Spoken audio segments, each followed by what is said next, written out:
6 പുസ്തകങ്ങളാണ് +2 ക്ലാസുകളിൽ പഠിപ്പിക്കുന്നത്. 7 വർഷമായി ഈ പുസ്തകങ്ങൾക്ക് മാറ്റമൊന്നും ഇല്ലാതിരിക്കെയാണ് പുസ്തക വിതരണം അകാരണമായി വൈകുന്നത്. സാധാരണഗതിയിൽ കഴിഞ്ഞ 7 വർഷമായി തുടർന്നു വരുന്ന പുസ്തകമായതുകൊണ്ട് തന്നെ അതിനൊരു കാലതാമസം ഉണ്ടാവേണ്ട സാഹചര്യം നിലവിലില്ല.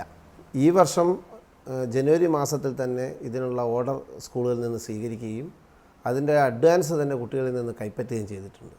സ്വാഭാവിക ഈ സമയത്തിനുള്ളിൽ ആവശ്യമായ പുസ്തകങ്ങൾ അടിച്ച് സ്കൂളിൽ എത്തിക്കാവുന്നതേ ഉള്ളൂ. എന്നാൽ ഇതിൽ വലിയ കൃത്യമായ ചില അലംഭാവം തന്നെ, ഒരു ആസൂത്രിതമായ അലംഭാവം നടക്കുന്നതായിട്ടാണ് ഞങ്ങൾക്ക് പറയാനുള്ളത്. നേരത്തെ പണം നൽകിയിട്ടും പുസ്തകം നൽകാത്ത വിദ്യാഭ്യാസ വകുപ്പിൻ്റെ നടപടിയിൽ വിദ്യാർത്ഥികളും ക്ഷുഭിതരാണ്. അക്കൗണ്ടൻസി, എക്കണോമിക്സ് പോലെയുള്ള വിഷയങ്ങൾ വീട്ടിൽ ചെന്ന് ടെക്സ്റ്റ് ബുക്കിലെ ഓരോ പ്രോബ്ലംസ് ചെയ്ത് വർക്കൗട്ട് ചെയ്തില്ലെങ്കിൽ ശരിയാവില്ല. ഇപ്പോൾ ക്ലാസ്സിൽ തരുന്ന നോട്ട്സ് മാത്രമാണ് ഞങ്ങളുടെ ഏക ആശ്രയം. അത് മാത്രം റെഫർ ചെയ്തിട്ടാണ് ഇത്രയും ദിവസമായിട്ട് ഞങ്ങൾ മുന്നോട്ട് പോകുന്നത്.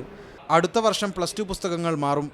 അതുകൊണ്ട് തന്നെ ഈ പുസ്തകങ്ങളുടെ ഗൈഡുകൾ വിൽക്കാനുള്ള അവസരം നൽകുന്നതാണ് വിദ്യാഭ്യാസ വകുപ്പിൻ്റെ നടപടി. മീഡിയ 1 കോഴിക്കോട്.